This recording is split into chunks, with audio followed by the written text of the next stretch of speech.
चल रहा था। मतलब अब सास और बहू दोनों कमा रही थी, खुद की जिंदगी जी रही थी, मिलजुल कर रह रही थी। लेकिन कहते हैं ना, दुख के दिन नहीं टीके तो सुख के दिन कैसे। अरे मंगलू, कहाँ है? कितने दिनों से गाँव नहीं आया माँ की खोज खबर लेने। तभी मीना आ जाती है। अरे दादी साहब, कैसे आना हुआ? बताया नहीं, हम स्टेशन आ जाते। ये बोलते हुए मीना अपनी दादी सास के पैर छूने के लिए झुकती है कि दादी सास जोर की लात मारती है।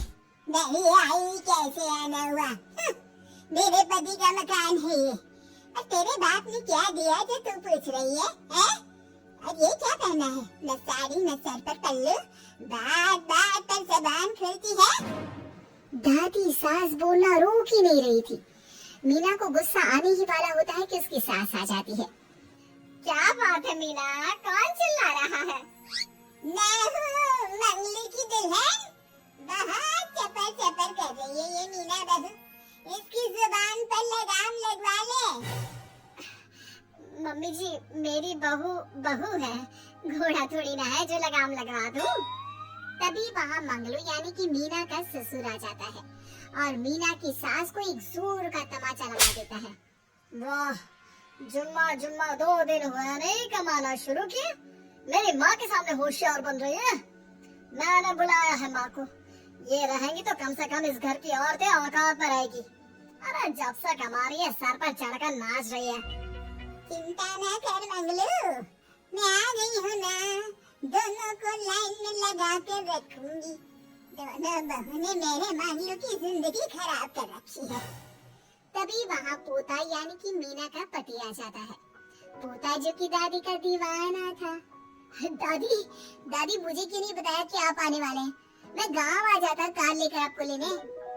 अरे तू तो जानता ही है, कार में बैठ नहीं पाती। पता नहीं बहुत दिनों से लग रहा था कि तू और मंगलू परेशान है। आज मन नहीं माना तो आ ही गई मैं। देख यहाँ आकर पता लग रहा है। क्या पता लग रहा है दादी? यहाँ तो सब ठीक है, किसी को कोई परेशानी नहीं है। क्यों माँ, क्यों मीना, क्या हो गया? इन दोनों को क्यों परेशानी होगी? इन लोगों ने तो परेशान करके रखा है। माँ और मीना के बारे में कैसी बात कर रहे हैं पापा? क्या हो जाता है आपको रह रह कर?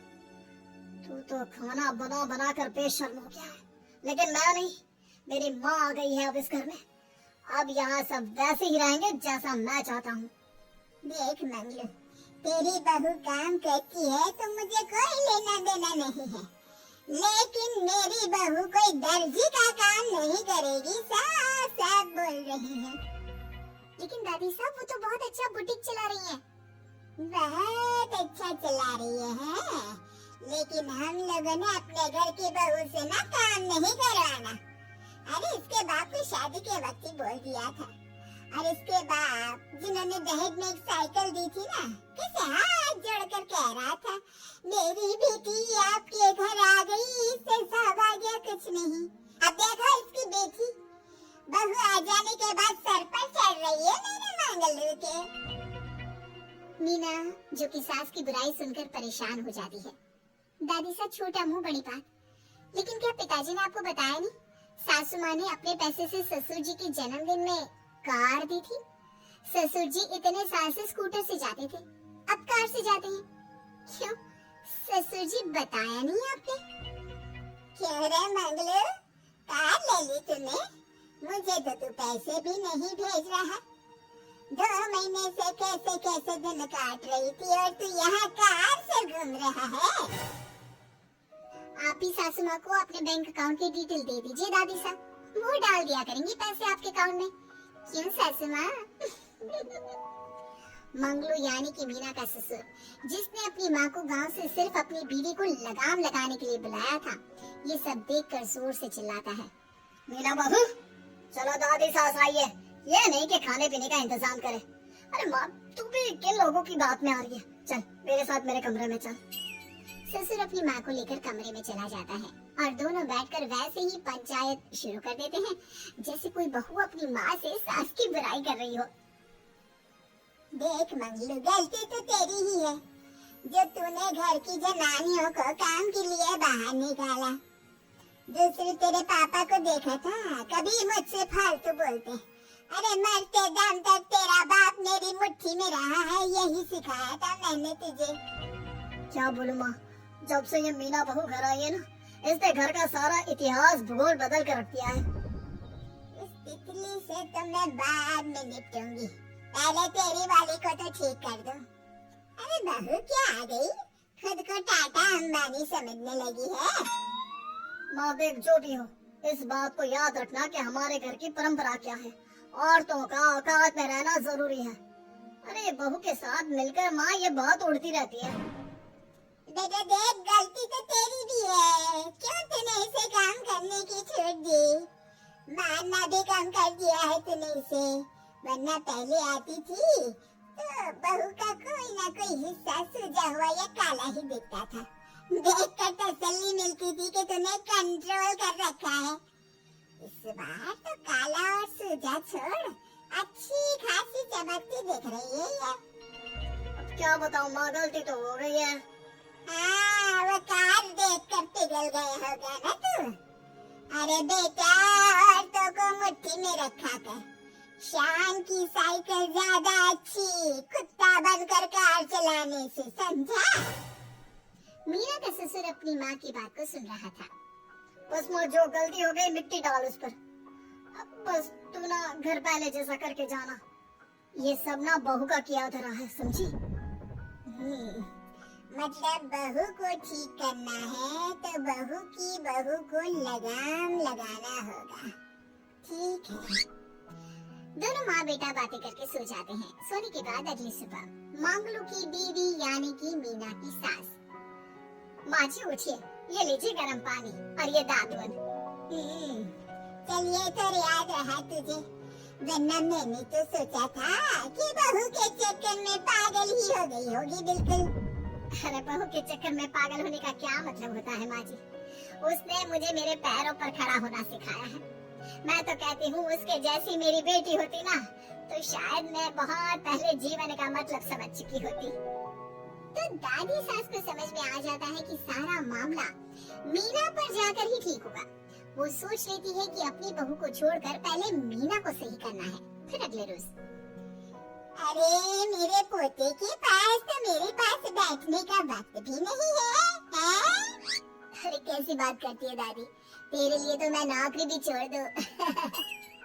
नौकरी नहीं, तू ना बीवी छोड़ दे, खुश हो जाऊंगी मैं।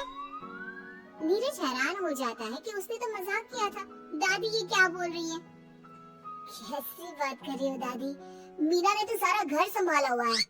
पहले तो घर गिरा जा रहा था ना, तेरी मीना के आने के पहले ना घर में चूल्हा जल रहा था, ना कोई रोटी खा रहा था। क्या? नीरज को दादी बीवी के खिलाफ खूब कान भरती है।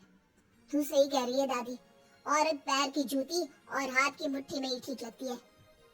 मीना ने ना सिर्फ घर का माहौल बिगाड़ा, माँ को भी पिताजी की इज्जत करनी छुड़वा दी। अब ठीक बोल रहे हो, घर को बिगाड़ने की मेन जिम्मेदार तो मीना ही है दादी। अभी उसे ठीक किए देता हूँ।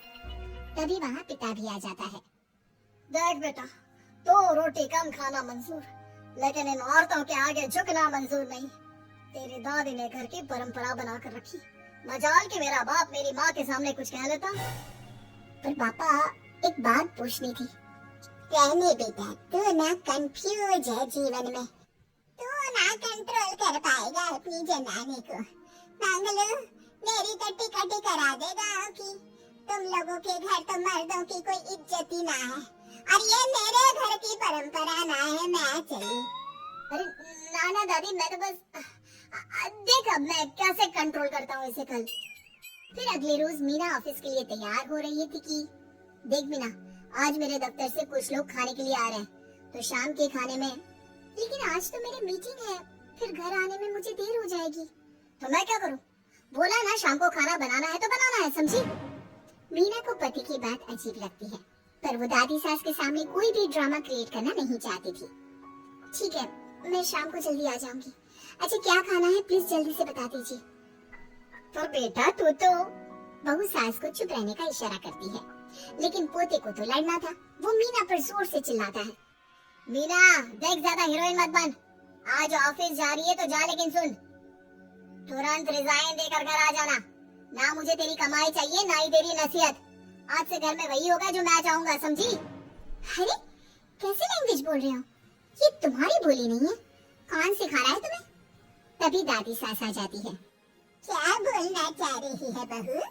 मैं मुन्ने के कान भर रही हूँ, है? हाँ मुझे तो यही लग रहा है, वरना हम लोगों का घर अच्छे से चल रहा था, सभी मिलजुल कर एक दूसरे को इज्जत देकर रह रहे थे। लेकिन अब तभी मीना को उसका पति जोर से डांटता है। सास बेटी बहू की लड़ाई को बर्दाश्त नहीं कर पाती। देख नीरज, बहू को डांटना या फिर बहू के साथ गलत व्यवहार, ये सब मुझसे बर्दाश्त नहीं होगा। वाह रे वाह, सारी जिंदगी जो पति की डांट और मार खाती रही, अब बहू को थोड़ी सी डांट क्या पड़ी, गुस्सा आ गया। हाँ माँ क्या हो गया? मैंने तो मीना को कहा कि देख नीरज, मेरी बहू को कुछ नहीं कहेगा तू। ये माँ ही होती है जो अपने बेटे को औरतों की इज्जत करना सिखाती है, लेकिन कोई औरत अपने बेटे से बहू को मारना या डांटना सिखाए तो ये शर्म की बात है। मैं नहीं चाहती कि तू औरतों की इज्जत ना करे, जबकि मैं खुद एक औरत हूँ। दादी सास बहू की बात सुनकर शर्म से सर नीचे कर लेती है। सच कहा सासू माँ, एक रानी ही अपने बेटे को राजकुमार की तरह पालती है जो दूसरी औरतों का सम्मान करे। काश दादी सास भी पिताजी को अच्छे संस्कार दे पाती। मीना की बात सुनकर दादी सास उन लोगों से माफी मांगती है। मैं समझ गई बहू, औरतों की बेइज्जती करने को घर की परंपरा समझती थी, झूठी शान समझती थी। वो सब गलत है। औरतों की इज्जत से घर में माँ लक्ष्मी और सरस्वती का वास होता है। मुझे माफ कर दो।